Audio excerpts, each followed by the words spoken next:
सुप्रभात साथियों, फटाफट 10 बड़ी खबरों के खास बुलेटिन में आपका स्वागत है। आज तारीख है 6 जून और दिन है गुरुवार। बात करें आज के इतिहास की तो आज ही के दिन मुगलों के साम्राज्यवादी सपनों को हकीकत में बदलने से रोकने के लिए भारत के महान सपूत छत्रपति शिवाजी महाराज का रायगढ़ के किले में राज्याभिषेक हुआ था और उन्हें छत्रपति की उपाधि से नवाजा गया था। आइए एक नजर डालते हैं आज की फटाफट 10 बड़ी खबरों पर।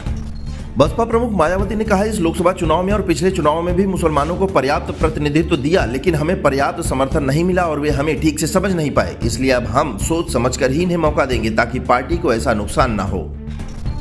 लोकसभा चुनाव के नतीजों पर उद्धव ठाकरे गुट के नेता संजय राउत ने कहा कि देश की जनता ने पीएम नरेंद्र मोदी जी को नकार दिया। यह उनके लिए फेयरवेल की तरह है। देश की जनता ने पीएम मोदी और अमित शाह का अहंकार खत्म कर दिया है। सबसे पहले पीएम मोदी को इस्तीफा देना चाहिए। उन्होंने तंज कसते हुए यह भी कहा कि अब सरकार बनाने के लिए सभी के दरवाजे पर जा रहे हैं। अयोध्या में बीजेपी हार गई। देश ही नहीं, पूरी दुनिया में इस बात की चर्चा है। हर कोई वहां के मतदाताओं को कोस रहा है। 22 जनवरी को अवध में रामलला के मंदिर निर्माण के उद्घाटन के बाद यह दूसरा मौका है जब वर्चुअल दुनिया में अयोध्या छाई हुई है। मुख्यमंत्री योगी आदित्यनाथ ने केंद्र में एनडीए की तीसरी बार सरकार बनने पर जनता जनार्दन का आभार जताया। एक्स पर लिखा, भारत की जनता जनार्दन ने लगातार तीसरी बार एनडीए को स्पष्ट बहुमत प्रदान किया। यह प्रधानमंत्री नरेंद्र मोदी की नीति, नेतृत्व और निर्णयों पर देश की जनता के विश्वास की मुहर है। महाराष्ट्र के डिप्टी सीएम देवेंद्र फडणवीस ने इस्तीफे की पेशकश की है। उन्होंने कहा कि महाराष्ट्र में पार्टी को जो हार मिली है वो उसकी जिम्मेदारी लेते हैं। उन्होंने कहा कि उन्हें ऐसा लग रहा है कि उनमें कोई कमी रह गई। फडणवीस ने पार्टी के शीर्ष नेतृत्व से उन्हें पद मुक्त करने की अपील की है। उन्होंने कहा कि वो पूरी तरह से विधानसभा चुनाव की तैयारियों में लगना चाहते हैं।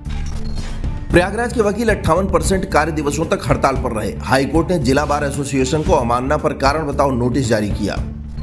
हाई प्रोफाइल अमेठी सीट एक बार फिर सुर्खियों में है। 2019 में यहां से स्मृति ईरानी ने जितने मतों से राहुल को हराया था उसके 3 गुना से वह खुद हार गई। इस चुनाव में स्मृति ईरानी केएल शर्मा से 1,67,000 से ज्यादा वोटों से हार गई। हार का यह अंतर सबको चौंकाने वाला साबित हुआ।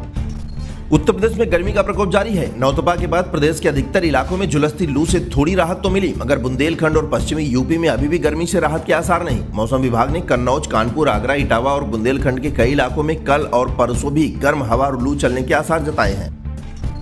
राशन की कालाबाजारी में योगी सरकार का बड़ा एक्शन, जिला पूर्ति अधिकारी समेत कई अधिकारी निलंबित।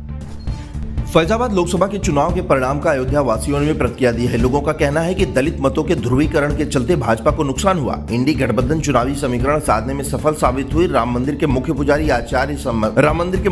आचार्य सत्येंद्र दास ने कहा कि इस बार जनता ने भाजपा से बेरुखी दिखाई। भाजपा प्रत्याशी गुणा गणित करने में फेल हो गए।